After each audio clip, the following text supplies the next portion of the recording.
महाभारत के युद्ध के बाद अर्जुन की पत्नी सुभद्रा आखिर कहाँ गायब हो गई? सुभद्रा आज भी जीवित है क्या?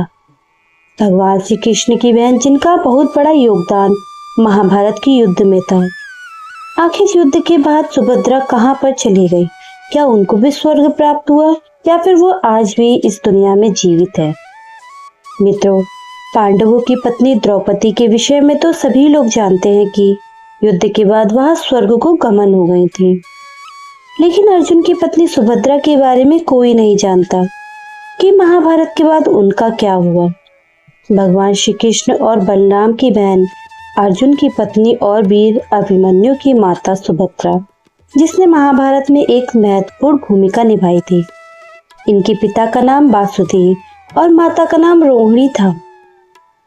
वासुदेव और देवकी की 8वीं संतान भगवान श्री कृष्ण का जन्म होते ही वासुदेव उन्हें रात्रि के समय गोकुल में अपने भाई नंद को सौंप गए थे।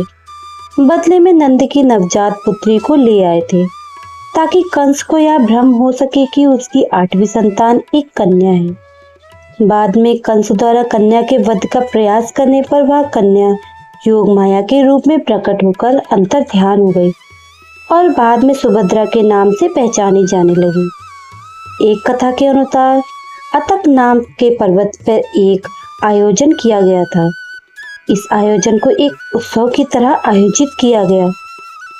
कई सूरवीर भी यहाँ आयोजन में आए हुए थे। श्री कृष्ण और अर्जुन भी इस आयोजन का आनंद उठाने वहां पहुंचे। वहां पर सुभद्रा भी मौजूद थी। अर्जुन सुभद्रा को देखकर मोहित हो गए। भगवान श्री कृष्ण अर्जुन के भाव को समझ गए। तब उन्होंने कहा सुभद्रा विवाह के लिए इनकार कर सकती है। ऐसी स्थिति में उन्होंने अर्जुन को सुभद्रा का हरण करने का विकल्प दिया। अर्जुन ने ऐसा ही किया।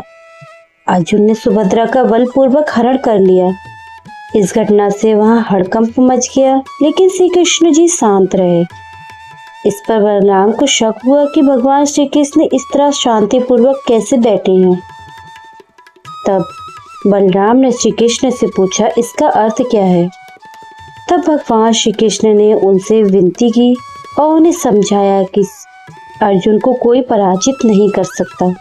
अर्जुन का कल भी उत्तम है और आज भी।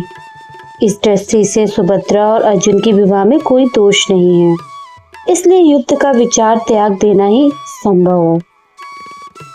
अर्जुन के पास जाकर स्वयं ही सुभद्रा को दे देना चाहिए हमें, क्योंकि अर्जुन सुभद्रा को यदि हस्तिनापुर ले गए तो संदेश इच्छा नहीं जाएगा। श्री कृष्ण की यह बात सभी के समझ में आ गई और उनकी स्वीकृति प्रदान कर ली, अर्थात उनकी बात पर सबने हामी भर ली। इसके बाद द्वारका से सुभद्रा का विवाह संपन्न अर्जुन के साथ कराया गया। उसके बाद उन्हें पुत्र के रूप में वीर अभिमन्यु की प्राप्ति हुई। लेकिन सवाल यह उठता है कि आखिर महाभारत के युद्ध के बाद सुभद्रा का हुआ क्या? वीर अभिमन्यु तो वीर गति को प्राप्त हुए, साथ ही साथ अर्जुन कुछ वर्षों बाद स्वर्ग की प्राप्ति करी। तो उसके बाद आखिर भद्रा अर्थात सुभद्रा का क्या हुआ? भारत युद्ध के पश्चात केवल 5 पांडव और अभिमन्यु पुत्र परीक्षित ही बचे थे। गंधारी के श्राप के कारण सभी यदुवंशियों का विनाश हो चुका था और श्री कृष्ण ने भी अपना देह त्याग दिया था, जिससे दुखी होकर 5 पांडव अपने वनवास के लिए अर्थात स्वर्ग की प्राप्ति के लिए चले गए। मित्रों, संन्यास धारण करने के बाद युधिष्ठिर ने परीक्षित को राजा बनाकर हस्तिनापुर का राजकाज सौंप दिया और वीर अभिमन्यु के पुत्र परीक्षित के सिंहासन पर बैठने के बाद वहां से भी स्वर्ग के लिए प्रस्थान के लिए निकल गए। दोनों राज्यों हस्तिनापुर को अपने पोतों और शासित करने के लिए उन्होंने उनको दे दिया। महाभारत काव्य में सुभद्रा की मृत्यु की कैसे हुई इस बात के प्रमाण तो आज तक नहीं मिला, लेकिन ऐसा माना जाता है कि जब पांडव द्रौपदी समेत स्वर्ग के लिए प्रस्थान कर रहे थे और उसके बाद सुभद्रा और उनकी बहू अर्थात तारा अपने शेष जीवन बिताने के लिए जंगल में चले गए थे।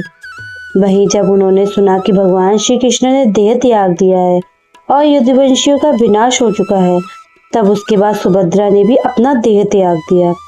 राजा परीक्षित ने बहुत समय तक न्यायपूर्वक राज्य किया, बाद में तक्षक नाग के डसने पर उनकी मृत्यु हो गई। सुभद्रा अपने भाई की एकमात्र प्रिय बहन थी, जो बाद में जगन्नाथपुरी में मंदिर में भाई श्री कृष्ण और बलराम के बीच में स्थित है। मित्रों, यह छोटा सा प्रसंग आपको कैसा लगा, हमें कमेंट बॉक्स में आप सभी जरूर बताइएगा। और यदि आपको यह वीडियो अच्छी लगी है तो कृपया करके मेरे चैनल को सब्सक्राइब करके बेल आइकन बटन जरूर दबाएं और इस वीडियो को भी ज़्यादा से ज़्यादा शेयर करें और लाइक करें। मित्रों, आप सभी का दिन शुभ हो और रात्रि मंगलमय हो। हर हर महादेव। जय श्री राधे।